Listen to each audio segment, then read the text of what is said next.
commencer à parler avec deux invités. Il s'agit de Sylvia Ledoux et de Emmanuel Saulnier. Nous parlerons donc du futur rallye des gazelles prévu au mois de mars prochain. Bonsoir mesdames. Bonsoir. Merci d'être avec nous, merci d'avoir accepté notre invitation. On va essayer de comprendre votre projet, ce que vous souhaitez faire. Alors, le rallye des gazelles, c'est au mois de mars au Maroc. C'est bien ça. C'est bien cela. J'ai envie de vous demander, alors je me tourne vers vous, Sylvia Ledoux, qu'est-ce qui vous a poussé à vouloir participer à un tel événement? Waouh, c'est une belle question. D'abord, le sport automobile fait partie de mes passions. Et le Maroc est également un pays que j'aime énormément. Donc, allier les deux, il y a eu cette possibilité avec le rallye Aïcha des Gazelles, le rallye automobile, plus le Maroc qui est un pays que j'aime. Alors c'est quand même un rendez-vous assez particulier que le rallye Aïcha des Gazelles, puisqu'il est réservé uniquement exclusivement aux femmes. 18 à 78 ans. Ouais, alors je me tourne vers Emmanuel Saulnier. Alors vous aussi, qu'est-ce qui vous a poussé? D'ailleurs, vous comptez faire équipe. Est-ce que vous êtes déjà passionné? Vous êtes déjà passionné d'autres courses automobiles. Alors comment vous en êtes arrivé à ce projet? Course automobile un petit peu moins que Sylvia. Moi, ce qui m'a plu vraiment dans ce rallye, c'est l'idée que ce soit réservé aux femmes, parce que c'est vrai que la course automobile est plutôt majoritairement masculine. Donc là, c'est vraiment un événement féminin, d'une part. Et d'autre part, c'est je dirais, l'aspect humanitaire et partage que draine ce rallye-là. Parce qu'en fait, derrière le rallye, il y a une caravane humanitaire qui œuvre au Maroc, grâce à l'association Cœur de Gazelle. Et moi, c'est ce côté-là, en dehors du Maroc aussi, que j'aime beaucoup, c'était ce côté-là qui m'a vraiment emballée en me disant, on va se faire plaisir, mais on va aussi être utile. Alors, j'imagine que pour mener à bien un tel projet, il faut beaucoup d'énergie. Vous le préparez depuis combien de temps, ce rallye, et cette volonté de s'inscrire à ce rallye? Moi, ça date de 2005. Ça a mûri, et puis nous, Emmanuel et moi, nous avons vraiment commencé à travailler à partir du mois d'avril, avril 2000. En fait, on a attendu que le rallye 2011 se termine pour enchaîner tout de suite derrière, et très exactement le 2 avril, nous avons créé l'association Madinzel. Ouais, alors Madinzel, justement, à quoi peut servir cette association qui sera support, j'imagine, de votre participation? Faites découvrir à nos auditeurs, nos auditrices. Alors, nous avons créé le 2 avril notre association qui s'appelle Madinzel, pour rappeler Madinina et Gazelle, donc un petit rappel de la Martinique et du Maroc.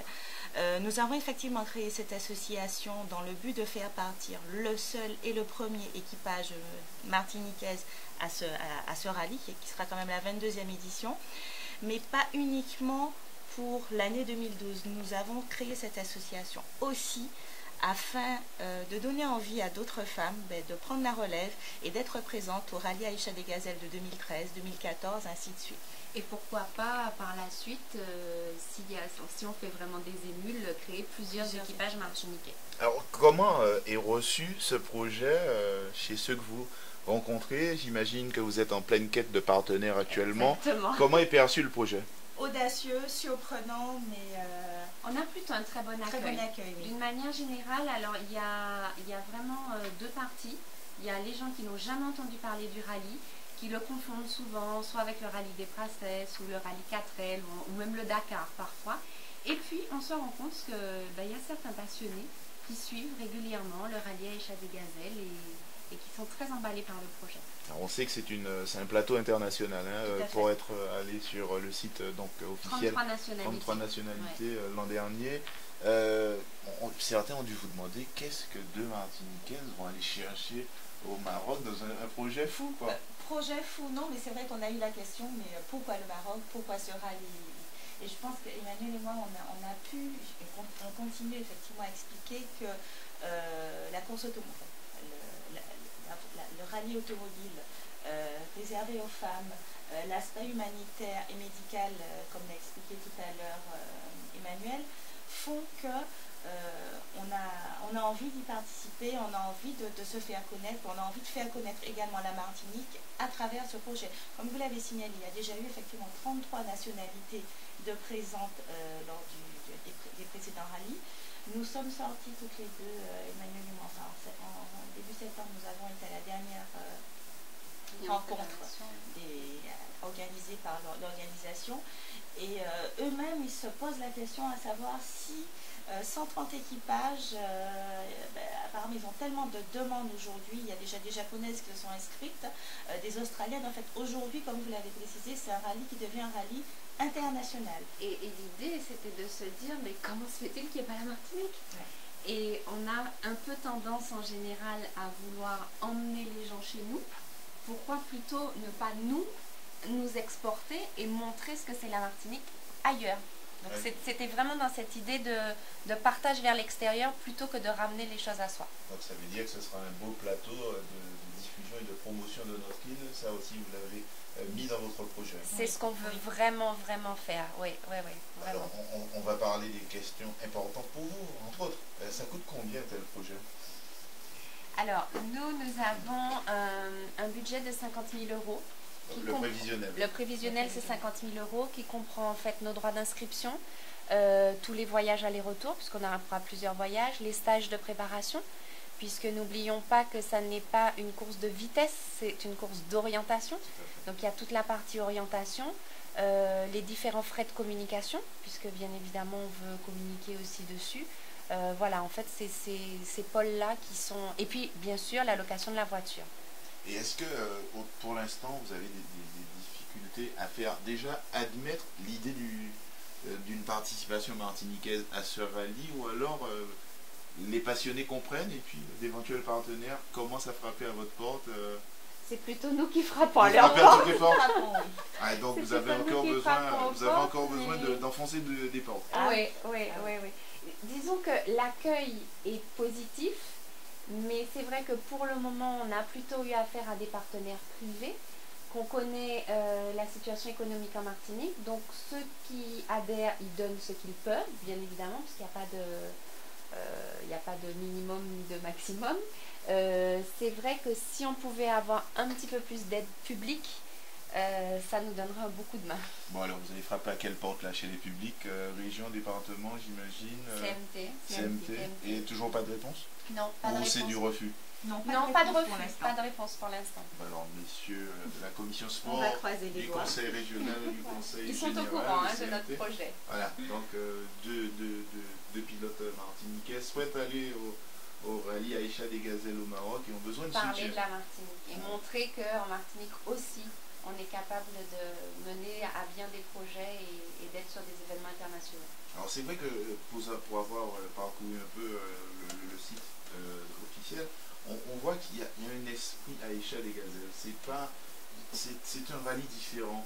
Est-ce que ça fait aussi partie des petits trucs qui vous ont marqué et qui vous ont incité à choisir celui-là? Il y a une petite phrase dont on parlait avec Sylvia quand on était ensemble à La Réunion. Les filles disent gazelle d'un jour, gazelle toujours. Et je crois que c'est vraiment ça. Nous, toutes les anciennes qu'on a rencontrées, il y a quelque chose qui se crée entre les filles. Il y a de la compétition, certes, mais il y a surtout beaucoup d'entraide.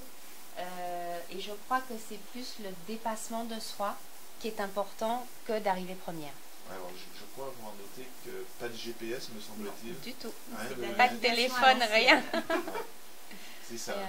Il y a Nathalie William que vous connaissez qui vous salue derrière la vitre. Salut Nat. Avec le secrétaire général de la Ligue de judo qui est de passage, M. Alfred Séfis. Bonjour. Alors, donc, navigation, on va dire, traditionnelle. Pas de GPS, pas d'assistance. À l'ancienne, avec compas de relèvement, carte, boussole, voilà. Tout simplement. Donc, j'imagine qu'il y a des périodes, des séquences d'entraînement, vous irez vous préparer. Oui, il y a un stage obligatoire organisé par le rallye pour justement nous former, mais nous n'avons pas la navigation uniquement, mais nous n'allons pas faire uniquement ce stage. Nous avons prévu également de faire un stage de conduite, enfin même deux, dans le désert au mois de novembre et février. Et nous avons la chance d'avoir l'armée de terre qui, à partir de la semaine prochaine, va nous aider en nous formant avec des cours de topo.